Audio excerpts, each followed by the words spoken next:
So AI sloppers now have a tool that lets them draw generative AI. They are so close. So close. Hey, my squids, it's your favorite cephalopod, the prize winning squid, back with another video. If you're new here, welcome. If you're returning, welcome back. I'm an artist who likes to do illustrations and webcomics, and my webcomic Talia is up on globalcomics.com, Webtoons, my website, artbytheprizewinningSquid.com, and my Patreon, patreon.com/theprizewinningSquid, where you can get everything early and see a lot of behind the scenes stuff before anybody else gets to see it. So if you're into that kind of thing, go over there, subscribe. It's also free to follow, so you can just see my webcomic over there as well. And on this channel, we talk about art and art related drama. So if that is something you're into, please subscribe here as well. And don't give any hate to anybody that we talk about in any of these videos. This is for entertainment and education and just to have a conversation about the art community.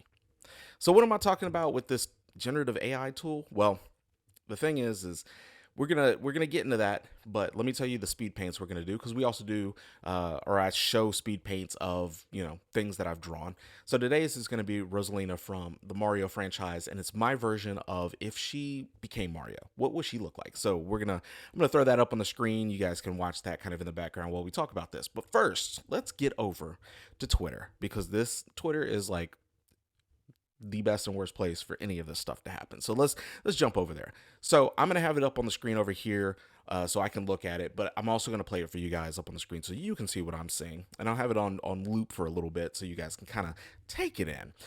This comes courtesy of AnnieRoll_JP. So I believe that AnnieRoll, I'm not familiar with them. I did a cursory kind of like scroll through their profile, so I'm not gonna say I'm versed in who they are. I haven't done a deep dive or anything, but it looks like they're a community of generative AI sloppers. And it also looks like maybe they have other tools that they've used, but they've created a tool. Maybe, I don't know if they've created it or they found it, where, and I'll throw this up on the screen. On one side of the screen, you draw. You actually draw. Just normal drawing. And then on the other side, it does generative AI. So I want to talk about the tool overall. It looks like what you do is that you put in your prompt. So you have your prompt down below. And the only reason I'm thinking that is because the gun that is in this image, it shows up before they actually start drawing anything gun related. So I'm pretty sure they had to say something about a gun within their prompt. And then you start drawing on the left hand side, and stuff starts appearing on the right hand side.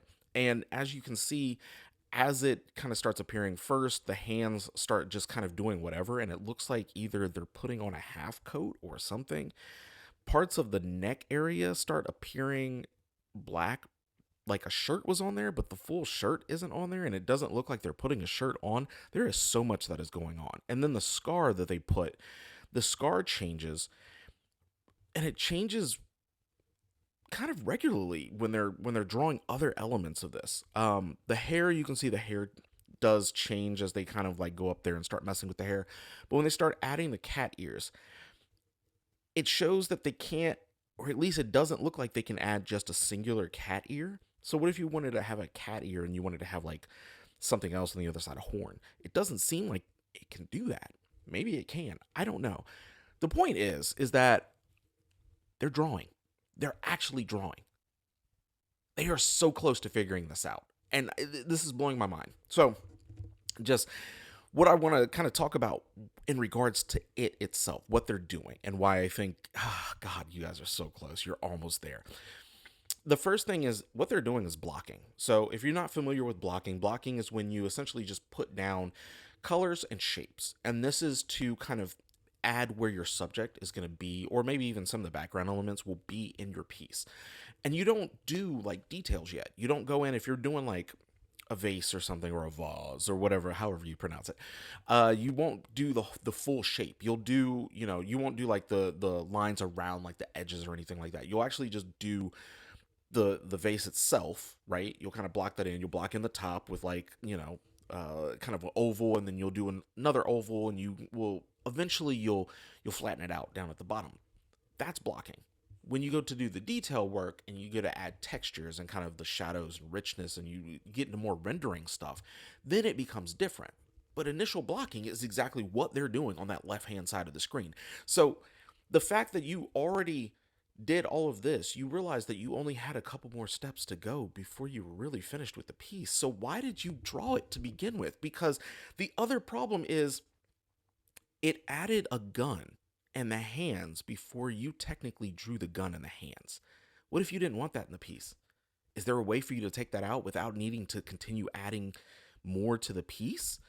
See, this is why things like this are so confusing, because you are literally one step removed from the final product, and you didn't want to do the final product. It took less time for you to block in to create kind of like the shape language for this piece than it would have ever to for you to fix what it spits out.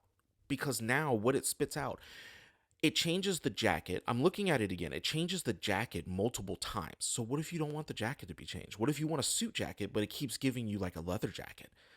Is there a way for you to fix that? Or do you have to actually go in and do that? And not to forget, and this is why I'm saying the prompt is probably doing half the lifting here. When you're looking at it, it's very obvious that the initial bottom half that they draw in there doesn't have any jacket language. It doesn't have any undershirt language, but it puts that in there anyway. But what if I don't actually want that? And then I remove that part of the prompt and it still adds that because it's thinking that's something I want. Or it adds a shirt that doesn't make sense for the scene. This is why I'm like, you're starting at the end goal and you're running backwards because you have the end goal here, but now you need to fix it. So you have to undo a bunch of things to start all the way back at the beginning when you could have just started at the beginning and done it correctly the first time. I think this is why things like this are just so funny to me. It's like you are one step removed from what it is to be an artist, right? To be an artist isn't the finished product. So many people think it's the finished product. It's not. To be an artist is to be the person who takes that journey, is to be the person who figures out issues that need to be kind of like fixed, right? It would be the same as saying I'm a programmer because I used an app and I uninstalled it and then I reinstalled it when it wasn't working. And you'd be like, you're not a program, you just uninstalled and reinstalled. Correct. Because I'm only experiencing the end result, right? I didn't do the journey. I didn't do the debugging. I didn't go through and write any form of code. So I can't call myself a programmer of that thing. This is the same with AI sloppers. You're not an artist because you didn't take that journey. Art is a journey. It is you begin with your shape language. For somebody like me, so I don't generally do a lot of shape language. What I do is I'll do like a little cross for where the face is going to be looking, like the direction it's going to be looking, and then I do an action line, and I start with my action line and I go from there, and then I'll start doing some of the shape language after that. And generally speaking, I don't do color shape language, so I'll just do like circles here or boxes or something, just kind of get an idea of how like the pose is going to look and stuff. But this is 100% what a painter would do. So why didn't you just continue what you were already doing? This doesn't make sense. And I don't, like I said, don't send any hate to these people. This is something that it popped up on my radar and I've wanted to talk about it, and I was like, I'm going to talk about it in this video because I think the more that things like this happen, the more we're going to see people go from wanting to just do prompts and going, well, I can't control everything with a prompt, so I need to do something like this, to, well, the prompt keeps giving me wrong answers, so I removed most of the prompt and I started kind of like doodling myself, to eventually they'll be like, well, so I kind of stopped doing the prompts at all, and I like the tools that are in this. I can color pick and there's brushes, and I've kind of just been using it to draw, and it's like you literally worked backwards. I think that's the direction we're headed, because for some odd reason, people have found that they want to draw and they want the experience of drawing and they want to commiserate with people who have that experience. Because what's the commiseration of, well, I typed something in and it didn't work, so I typed it in again 30,000 other times, and then finally it spit out something that I was like, that's good enough. Over, all right, man, I've been looking for this brush that has this kind of detail, this kind of texture.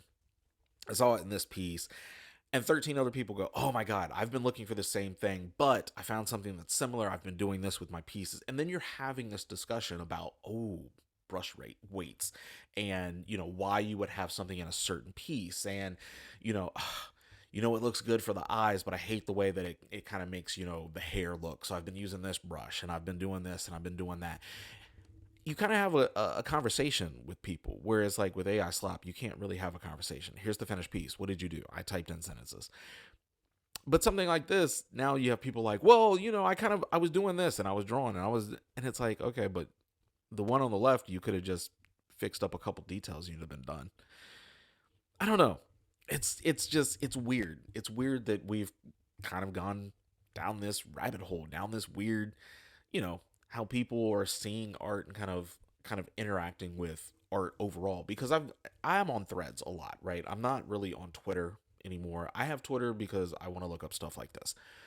But I'm on Threads. And on Threads, the art community is popping. Like I've made so many new friends, like actual legitimate friends where I can be like, I not just support what you're doing. I'm, you know, coming to find out about you as a person, you know, beyond just the art. And so it engagement wise, but also seeing new artists come out of the woodworks and like, I can't draw for crap, but man, I really want to draw. I don't want to do this AI crap. And so many people jumping in and being like, hey, you got this. This is how I started. This is where I'm at now. This is a 6 year journey. This is a 10 year journey. This is the 3 year journey. This is where I was at 6 months ago. And now here, you know, and them seeing that the progress looks different for other people, but then having that encouragement, having people come in and being like, I support you. I believe in what you're doing and watching their journey, following their journey. And I think that's the part that AI sloppers are missing. They want to have that sense of community, but they're building it on something that doesn't allow you to have actual community. You know, and artists overall, I'm not saying that artists have always been great because there's going to be those artists who want to dunk on people.